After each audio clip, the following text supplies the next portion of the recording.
నిజంగా ఉపాధి అంటే పెద్ద జోక్ అయిపోయింది. ప్రతి ఒక్కరు ఉద్యోగాలు ఇస్తామని చెప్పడం, ఆ ఉద్యోగాలను ఎగ్గొట్టడం తప్పితే నిజంగా కూడా యూత్ ఏం కోరుకుంటున్నారని ఆలోచిస్తలేరు. ఇవాళ ప్రపంచవ్యాప్తంగా millionaires at the age of 18, 19, 17 ఎందుకు? ఎందుకంటే అక్కడ ప్రభుత్వాలు వాళ్ళ యువతీ యువకులు ఇచ్చేటటువంటి ఐడియాస్ని నమ్మి ఫైనాన్స్ చేస్తున్నారు, ఫండ్ చేస్తున్నారు. That is what we are going to do. In terms of providing loans to youth, I am going to create 3 categories. 18 to 25, Gen Z. Whatever idea you get, you are with the global phenomena. You are not with us. You are much forward than us, forward thinking than us. We are going to support any ideas from the age of 18 to 25 in a separate category, because your businesses will be very forward thinking, in sync with the global phenomena. We will respect that. We will trust you. I want to trust my Gen Z. Anybody from the age of 25 to 45, మా యంగ్స్టర్స్ని, యువతి యువకుల్ని, ముఖ్యంగా మహిళల్ని encourage చేస్తూ ఉన్నాను నేను. Please think, మనం business men కావాలి, మనం 100 మందికి జాబ్లు ఇవ్వాలి. మనం ఏదో జాబ్ చేద్దామని కదా, 100 మందికి జాబ్లు ఇవ్వాలి. ఉన్న ఏ ఐడియా అయినా తీసుకొని ముందుకు రండి. ఖచ్చితంగా దానికి సహకరించడానికి 2 లక్షల నుంచి 20 కోట్ల రూపాయల వరకు బ్యాంకులతో సంబంధం లేకుండా నా యువతను నమ్మి, మా యువతి యువకుల్ని నమ్మి, మా జెన్జీ వారియర్స్ని నమ్మి నేను ఇన్వెస్ట్ చేయాలనుకుంటున్నాను. ఎందుకంటే ఒక్క గూగుల్ వస్తే చాలు, మనకి ఇళ్ళకెళ్ళి 3 ఏళ్ళు 4 ఏళ్ళు 5 ఏళ్ళు ఇన్వెస్ట్ చేస్తే ఒక్క గూగుల్ వస్తే చాలు, ఒక్క వాట్సాప్ వస్తే చాలు, ఒక్క అమెజాన్ వస్తే చాలు. We are set for life. ఎవరు? మన రాష్ట్రంలో అద్భుతమైనటువంటి ఆదాయం వస్తుంది. ఇవాళ రాష్ట్రంలో కార్పొరేట్స్ మొత్తం కలిపితే మనకు 10,000 కోట్ల ఇన్కమ్ వస్తుందండి. మన ఇన్కమ్ ఏదైతే వస్తుందో, రెవెన్యూ జనరేట్ అవుతుందో, total corporates, total industries in Telangana today gives us only 10,000 crores of income. But imagine if we trust our youngsters, if we invest this money every year, 1, 2, 3 industries click అయినా కూడా ఆ income ఎక్కడికో పోతుంది, స్టేట్కి కూడా income వస్తుంది. I want to trust my youngsters. ఉపాధిలో మొదటిది మేము ఇచ్చేటటువంటి రుణాలు 2 లక్షల నుంచి 20 కోట్ల వరకు, 18 సంవత్సరాల నుంచి 45 సంవత్సరాల వయసు ఉన్నటువంటి వారికి ఇచ్చేటటువంటిది. ఆ తర్వాత ఉద్యోగాలకు సంబంధించి ప్రభుత్వంలో ఉద్యోగాలు చేసుకుంటామని అనుకునేటటువంటి వాళ్ళకు మేము లెక్కలేసినాం. నేను విద్యలో చెప్పిన నా విధానం ఏంటిది? ప్రతి ఊరికి ఒక బడి ఉండాలి, ప్రతి తరగతికి ఒక టీచర్ ఉండాలని. మొన్న నేను 4 లక్షల ఉద్యోగాలకు నోటిఫికేషన్ ఇస్తా అంటే చాలామంది నన్ను అడిగారు, ఎట్లా ఇస్తారు, ఏం అవకాశం ఉంది? ఇవాళ ఎస్సీ బ్యాక్లాగ్స్ అండి, మీకు చెప్తా ఉన్నా 40,000 ఉన్నాయి ఎస్సీలలో నింపాల్సినటువంటి ఖాళీలు, ఈ ప్రభుత్వం నింపకుండా వదిలేసినటువంటి ఖాళీలు. ఎస్టీ బ్యాక్లాగ్స్ ఉన్నాయి. అదేవిధంగా అనేకమైనటువంటి ఫిజికలీ హ్యాండిక్యాప్డ్కి సంబంధించినటువంటి రిజర్వేషన్ బ్యాక్లాగ్స్ ఉన్నాయి.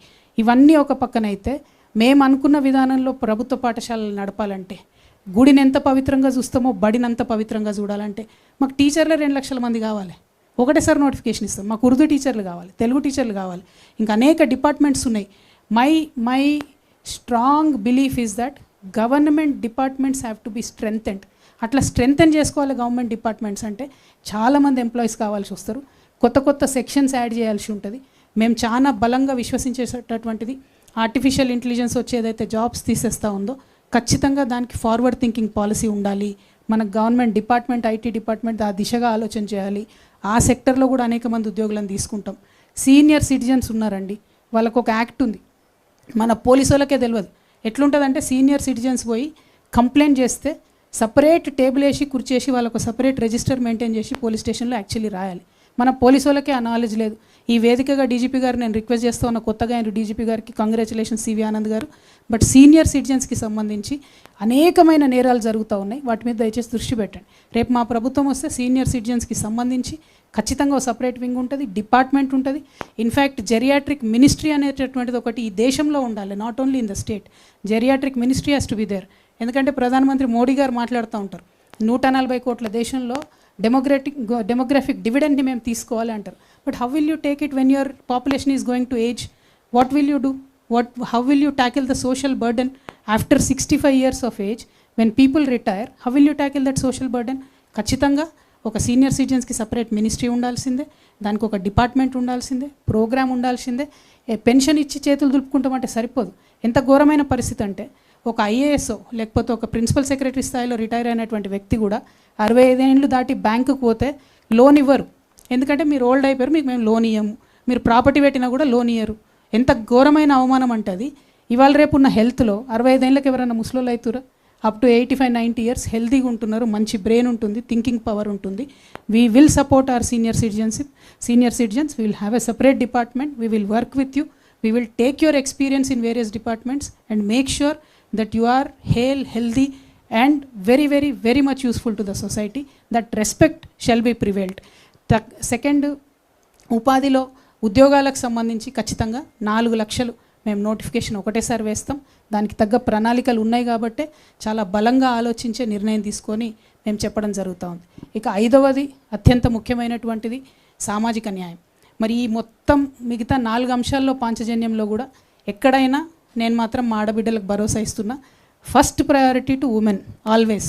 అది విద్య కావచ్చు, వైద్యం కావచ్చు, ఉపాధి కావచ్చు, ఫస్ట్ ప్రయారిటీ టు ఉమెనే ఉంటుంది. సెకండ్ థాటే లేదు దాంట్లో. సామాజిక న్యాయానికి వచ్చేటప్పటికి మన ఎస్సీ మిత్రులు ఉన్నారు, ఎస్టీ మిత్రులు ఉన్నారు, బీసీలు ఉన్నారు, మైనారిటీస్ ఉన్నారు. సామాజిక న్యాయం అంటే అగ్రవర్ణాల్లో ఉన్న పేదలకు జరగాల్సిన న్యాయం కూడా సామాజిక న్యాయంలో భాగంగానే వస్తుంది. వికలాంగులకు జరగాల్సిన న్యాయం కూడా సామాజిక న్యాయంలో భాగమే వస్తుంది. ట్రాన్స్జెండర్స్ని టేక్ కేర్ చేయడం కూడా సామాజిక న్యాయంలో భాగమే వస్తుంది. లొంగిపోయినటువంటి మావోయిస్టులను టేక్ కేర్ చేయడం కూడా సామాజిక న్యాయంలోకే వస్తుంది. సైన్యంలో రిటైర్ అయ్యి వచ్చి ఇక్కడ సేవలు అందించాలనుకుంటున్నటువంటి వాళ్ళ సేవలు తీసుకోవడం కూడా సామాజిక న్యాయంలో భాగమే వస్తుంది. సీనియర్ సిటిజన్స్ కూడా సామాజిక న్యాయంలో భాగమే వస్తుంది. మానసిక వికలాంగులు ఉన్నటువంటి తల్లిదండ్రులు వాళ్ళ బాధలు వర్ణనాతీతం ఉంటుంది. వాళ్ళను స్పెషల్గా టేక్ కేర్ చేయడం కూడా సామాజిక న్యాయంలోని భాగంగానే వస్తుంది. ప్రతి ఒక్కరికి ఇల్లు ఉండాలి అనేటటువంటి ఆలోచన కూడా సామాజిక న్యాయంలో భాగంగానే వస్తుంది. సో సామాజిక న్యాయ తెలంగాణ సాధించాలని మేము అంటా ఉన్నామంటే apart from SC, ST, BC, minority, all the vulnerable sections of the society will be taken care with special care, with a motherly touch.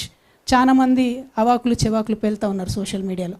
నేను అమ్మలాగా పరిణితి చెందాలనుకుంటున్నా అని చెప్తే అమ్మెట్లయితావు, నువ్వు అమ్మెట్లయితావు అంటున్నావు. 100% చెప్తున్నా. ఇయాలటి ప్రభుత్వాలకు మదర్లీ టచ్ లేదు కాబట్టే, అమ్మతనం లేదు కాబట్టే పరిపాలన సరిగ్గా జరుగుతలేదు. వికలాంగులండి, నేను నా కళ్ళతో చూసిన. నేను నిజామాబాద్ ఎంపీగా ఉన్నప్పుడు కలెక్టర్ ఆఫీస్కి ఏదో ఓపెనింగ్ ఏదో ఉంటే పోతే ఒక ఆయన లిటరల్లీ దేక్కుంటూ వస్తున్నాడు. ఆయనకి ఇయ్యలేదు. నేను కలెక్టర్కి అన్నీ చెప్పిన, కనబడతలేదనే ఈయనకు అవసరమని తెలియదా మీకు వికలాంగుల కంటే? కండ్ల ముందు కనబడ్డా కూడా సర్టిఫికేట్ ఉంటేనే ఇస్తాడట. ఏడిపోయి తెచ్చుకోవాలి ఆయన సర్టిఫికేట్? ఏడికెళ్ళి తెచ్చుకోవాలి? నీకు కండ్ల ముందు కనబడితే నువ్వు ఆయనను పిలిపించుకొని కూర్చేసి సర్టిఫికేట్ ఇవ్వచ్చు కదా. ఎక్కడన్నా వికలాంగులకు మనం ఇంత పెద్ద సెక్రటేరియట్ కట్టినాం, ఒక్క ర్యాంప్ లేదండి, ఒక్క స్పెషల్ బాత్రూమ్ లేదండి వికలాంగులకి.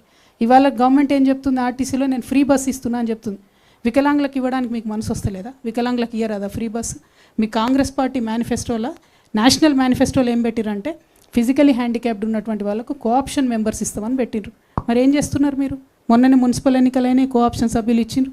ఎందుకోసం పట్టించుకుంటలేరు మీరు? అది అంటే ఒక మదర్లీ టచ్తో పరిపాలన జరిగినప్పుడు most vulnerable sections will be addressed first.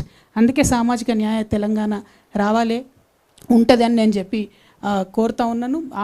ఆ దిశగా మేము ప్రయాణం చేస్తాం. పాంచజన్యంలో ఉన్నటువంటి 5 అంశాల్లో ఏదైతే సామాజిక న్యాయం గురించి నేను మాట్లాడుతున్నానో, ఎస్సీలకు సంబంధించి సపరేట్ సబ్ ప్లాన్ మన రాష్ట్రంలో ఉంది. కానీ కాంగ్రెస్ ప్రభుత్వం మొన్నటి లెక్కలు చెప్తా, లాస్ట్ ఇయర్ లెక్కలు చూసుకుంటే 25-26 లెక్కలు చూసుకుంటే దే అలొకేటెడ్ అరౌండ్ 33,000 crores, 33,000 కోట్లను ఎస్సీలకు అలొకేషన్ చేశారు. కానీ ఖర్చు పెట్టింది ఎంత? 14,000 కోట్లు.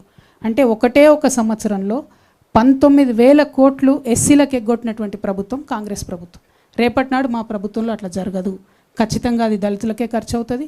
ఈ 19,000 కోట్లు ఎగ్గొట్టిన దాంట్లో ఈ దళిత బిడ్డలకు ఉన్న ఫీ రియంబర్స్మెంట్ కవర్ చేయొచ్చు, వారి ఆంటర్ప్రెనర్షిప్ కవర్ చేయొచ్చు, వారికి కావాల్సిన వెల్ఫేర్ కవర్ చేయొచ్చు, అనేకమైన చోట్ల రోడ్లు వేయచ్చు. కానీ అవేం చూడట్లే. 19,000 కోట్లు దళితులకు ఎగ్గొట్టారు. ఎస్టీ సబ్ ప్లాన్లో కూడా 9,000 కోట్లు ఎగ్గొట్టారు. Allocated 17,000 crores, spent only about 8 or 9,000 crores. 9,000 కోట్లు వీళ్ళకు కూడా ఎగ్గొట్టారు. అట్లానే బీసీలకు ఏం చెప్పిండ్రు? ప్రతి సంవత్సరం 20,000 కోట్లు ఇస్తామని చెప్పారు. ఈ 3 ఏళ్లలో కలిపి అలొకేషన్స్ పక్కన పెడితే ఖర్చు పెట్టింది మాత్రం 5,000 కోట్లు. అంటే 56% ఉన్నారని చెప్తున్న బీసీలకు కేవలం ఖర్చు పెట్టింది 5,000 కోట్లు. అందులో మళ్ళీ మన దగ్గర ఒక 50-60 ఫెడరేషన్లు, కార్పొరేషన్లు ఉన్నాయి. ఎంబీసీలకు కార్పొరేషన్లు ఉన్నాయి, అనేక కులాలకు కార్పొరేషన్లు ఉన్నాయి. ఒక్కటంటే ₹1 కూడా ఇవ్వలేదండి. ఎంబీసీ కార్పొరేషన్కి ₹1 ఇవ్వలే, ఎవరికి ₹1 ఇవ్వలే. మొత్తం లిస్ట్ ఉంది, తర్వాత మీకు సర్క్యులేట్ చేయమని చెప్తాను నేను. ₹1 కూడా ఇవ్వలే. అంటే అలొకేటెడ్ ఫండ్స్, హక్కుభుక్తంగా వచ్చినటువంటి డబ్బుల్ని కూడా ఖర్చు చేయకపోవడం. ఇక మైనారిటీస్కి ఏం చెప్పిండ్రు? बहुत बातें बोले माइनॉरिटीज़ को, 400 करोड़ देते बोल के बोले. एलोकेशन हर साल 400 करोड़ करे, खर्च बिल्कुल नहीं करे. वक्फ के ज़मीनों को जुडिशल स्टेटस देते बोल के रेवंत रेड्डी साहब भी बोले. मैं पिछली सरकार की बात नहीं कर रही हूँ. अब की जो सरकार है, इनके जो वायदे हैं, हम कुछ आसमान नहीं पूछ रहे, फलक देने के लिए नहीं पूछ रहे, आप जो वादा करें बस वो वादे को पूरा करने के लिए पूछ रहे, वो भी नहीं कर रहे उन्होंने। 4000 करोड़ दे रहे, खर्चा बिल्कुल आधा भी नहीं होता। जो अपने बच्चों को ओवरसीज स्कॉलरशिप देना है वो नहीं दे रहे। रिजर्वेशन की तो बात ही नहीं करते ये रेवंत रेड्डी साहब बिल्कुल, क्योंकि वो सीएम तो हमारे तेलंगाना के है लेकिन उनका सिम कार्ड दिल्ली का है भाई, तो दिल्ली को आंसरबुल है वो, इसीलिए बिल्कुल रिजर्वेशन की बात ही नहीं करते उन्होंने। Other than that anything related to minorities, no special interest. They promised Christian minorities, women particularly, will be given 50,000 loans. Zero allocation till now. Not even one single Christian woman got any loan. Sikh minorities, they were promised to be given a separate corporation. Nothing to that regards. So anything related to minorities, religious minorities, Congress government has utterly failed them. So in this sense, ఈ కాంగ్రెస్ ప్రభుత్వాన్ని మనము అనేక రకాలుగా చెప్పొచ్చు, but మా పాంచజన్యాన్ని నేను పూర్తి చేసి మళ్ళీ అటువైపు వెళ్తా. సో అల్టిమేట్గా మేము అనుకునేటటువంటి పాంచజన్యం అనేటటువంటి కార్యక్రమంతో సర్వోదయ తెలంగాణ సాధిస్తామనే విశ్వాసం మాకున్నది. మా ఆడబిడ్డల్ని, మా రైతన్నల్ని, మా యువ మిత్రుల్ని, మా జెన్జీ వారియర్స్ని ప్రతి ఒక్కరిని నేను రిక్వెస్ట్ చేస్తూ ఉన్నా. తెలంగాణ రక్షణ సేన వచ్చిందే తెలంగాణ ప్రజల ఆకాంక్షలను రక్షించడం కోసం. అందరికన్నా ముఖ్యంగా ఎవరైతే ఉద్యమకారులు, ఎవరైతే అమరవీరులు తెలంగాణ కోసం ప్రాణాలు అర్పించిండ్రో ఆ ఉద్యమకారుల కోసం సపరేట్గా 1,00,000 సూపర్ న్యూమరీ జాబ్స్ వేస్తామని చెప్పినాం. ఆ రోజు ఎందుకు వేస్తాం ఈ సూపర్ న్యూమరీ జాబ్స్? ప్రతి ఊర్లో మేము చెప్పేటటువంటి ఈ పాంచజన్యం ఇంప్లిమెంట్ అవుతుందా లేదా చూసేదే, కాపలా కాసేదే మా ఉద్యమకారులు. ఖచ్చితంగా ప్రతి ఊర్లో, ప్రతి మండల స్థాయిలో, ప్రతి జిల్లాలో మా ఉద్యమకారులు ఎవరైతే ఉంటారో వాళ్ళు ఈ పాంచజన్యం ఎట్లా ఇంప్లిమెంట్ అవుతుందో మా ప్రభుత్వంలో వాళ్ళే చూస్తారు, వాళ్ళే మానిటర్ చేస్తారు, వాళ్ళే చెప్తారు. కాబట్టి 1,00,000 సూపర్ న్యూమరీ జాబ్స్ ఉద్యమకారుల కోసం క్రియేట్ చేస్తాం. ఇంకొక మాట ఖచ్చితంగా మనందరం గుర్తు తెచ్చుకోవాలి. తెలంగాణ అభివృద్ధిలో బలైపోయినటువంటి భూ నిర్వాసితులు ఎవరైతే ఇండ్లు కోల్పోయినారో, ఎవరైతే భూములు కోల్పోయినారో వాళ్ళ గురించి ఎవ్వరు మాట్లాడతలేరు. ఇప్పటికే 60,000 పైచిలకు మంది ఉన్నారు. కోల్పోయినటువంటి వాళ్ళు కంటిన్యూస్గా ఏదో ఒక చోట లిటిగేషన్ అయ్యి తప్ప వాళ్ళకి ఎవరికి కూడా ప్రశాంతంగా చెక్ వచ్చింది లేదు, ఇంకొక రకంగా రిలీఫ్ వచ్చింది లేదు. కాబట్టి భూ నిర్వాసితుల పక్షాన తెలంగాణ రక్షణ సేన ఉంటుందని చెప్పి వాళ్ళందరికీ విశ్వాసం కల్పిస్తూ మీకు అవసరమైతే లీగల్ హెల్ప్ కూడా మేము చేస్తామని సందర్భంగా తెలియజేస్తూ ఉన్నాం. మరి ఇవన్నీ ఒక ఎత్తు అయితే మేము ఖచ్చితంగా ఇప్పుడు అధికారంలో ఉన్నటువంటి కాంగ్రెస్ పార్టీ మీద ఈ 2 years సీఎం గారు చెప్తున్నట్టు ఇంకో 6 నెలలు బోనస్ అయితే 2.5 years అలుపులేని అలసట్లేని పోరాటం ఖచ్చితంగా చేస్తాం. ఈ 5 అంశాలే కాదు, ఏదైతే వల్నరబుల్ సెక్షన్స్ గురించి నేను చెప్తూ వచ్చానో వాళ్ళందరి వెల్ఫేర్ కోసం కూడా ప్రయత్నం చేస్తాం. But at the same time మీ అందరితో నా రిక్వెస్ట్, పత్రికా మిత్రులందరూ కూడా, ఇప్పుడున్నటువంటి కాంగ్రెస్ ప్రభుత్వం ఎంత అమానవీయంగా ప్రవర్తిస్తుందన్న విషయాన్ని కూడా దయచేసి మీరు ప్రజలకు చెప్పాలని కూడా నేను కోరుతున్నా. వెలుగుమట్లలో ఇల్లు ఊలగొడితే ఒక పసికందు నిండు గర్భిణి పాపం, ఆమె గర్భస్రావం అయితే పసికందు చంపేశారు. అదేవిధంగా కుమ్మెర గ్రామంలో ఒక 2 నెలల పాప చచ్చిపోతే ఇంతవరకు కనీసం కదలిక లేదు, ఎఫ్ఐఆర్ లేదు, ఎవరైతే దాష్టికం చేసినో వాళ్ళని అరెస్ట్ చేయలేదు. అది కేవలం కుల వివక్షతో జరిగినటువంటి దాడి. అయినా ప్రభుత్వం ముందుకు రాకపోవడం నిజంగా చాలా అన్యాయం. ఇంకొక పక్క ఈ గురుకులాల్లో పిట్టలు చచ్చిపోయినట్టు చచ్చిపోతారు. విద్యాశాఖ మంత్రి ముఖ్యమంత్రి గారే, కానీ రివ్యూ చేయరు, మాట్లాడరు, ఆ తల్లిదండ్రులకు రిలీఫ్ ఇయ్యరు, ఏమి కూడా చెప్పరు. ఇంకొక మాట, ఎక్కడైతే గురుకులాలలో ఆడపిల్లలు ఉన్నారో, 10th క్లాస్ పిల్లలు ఉన్నారు, అనేక చోట్ల సెక్యూరిటీ ఇష్యూస్ ఉన్నాయి. ఎక్కడ కూడా కనీసం వాచ్మెన్ కూడా లేని పరిస్థితి, వాళ్ళు ఇబ్బంది పడుతున్న పరిస్థితి, ఎక్కడ కూడా కనీసం ఒక కౌన్సిలర్ లేనటువంటి పరిస్థితి. అయినా కూడా ముఖ్యమంత్రి గారికి రివ్యూ చేసే తీరిక కూడా లేదు. మేము ఆ పేరెంట్స్ గ్రూప్స్ అన్నిటితో కూడా మాట్లాడుతూ ఉన్నాం, గురుకులాల్లో ఉన్నటువంటి పేరెంట్స్. వాళ్ళు చెప్పే కష్టాలు వింటుంటే అయితే ఎందుకు వేసినాం రా నాయనా ఈ స్కూళ్ళల్లో అనే పరిస్థితి ఉంది. కానీ ఏం చేయలేం, పేదరికం ఉంది, ఇంకో దగ్గర ఫీజులు కట్టలేని పరిస్థితి ఉంది. కాబట్టి పిల్లల్ని చదివించాలి కాబట్టి అట్లా చదువుతున్న పరిస్థితి ఉన్నది. అదేవిధంగా యువకులకు ఏం చెప్పిండ్రు, నిరుద్యోగ యువకులకు జాబ్ క్యాలెండర్ వేస్తామన్నారు. ఇంతవరకు కాంగ్రెస్ పార్టీ కనీసం దాని దిక్కు కూడా తిరిగి చూస్తున్న పరిస్థితి లేదు. నిరుద్యోగ యువకులకు ఆనాడు పెద్ద పెద్ద మాటలు మాట్లాడినారు రేవంత్ రెడ్డి గారు, ఆ ప్రభుత్వం వేయలేకపోయింది అన్నారు. మరి మీరు ఎక్కడ వేసిండ్రు? మీరు వేయకేయక ఒక గ్రూప్ 1 వేస్తే అందులో కంప్లీట్గా అవినీతితో సంబంధించినటువంటి ఆరోపణలు ఉంటే బుల్డోజ్ చేసి మీరు ముందుకెళ్తున్నారు తప్పితే తెలంగాణ యువతి యువకులకు మీరు జవాబు చెప్తలేరు. మీరు ఇప్పుడు తప్పించుకోవచ్చు, ఎన్నికలలో మాత్రం తప్పించుకోరు.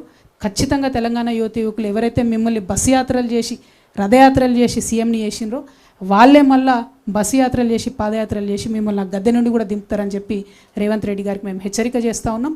మీరు తెలంగాణ యువతులతోని ఆడుకోవద్దు.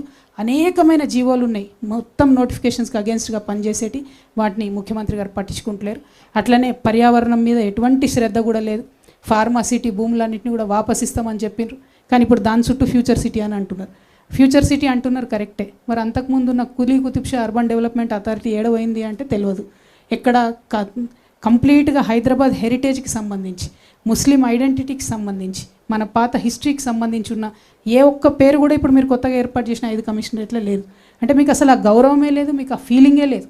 ఎందుకు చేస్తలేరు? అది ఫ్యూచర్ సిటీ ఏంది అంటే ఎప్పటికీ ఫ్యూచర్లో వస్తూనే ఉంటుంది అన్నట్టు సిటీ, అది ఫ్యూచర్లెస్ సిటీ అని చాలా స్పష్టంగా అర్థమవుతుంది తప్పితే కేవలం రియల్ ఎస్టేట్ వ్యాపారం తప్పితే అక్కడ జరుగుతున్నది ఇంకోటి లేదు.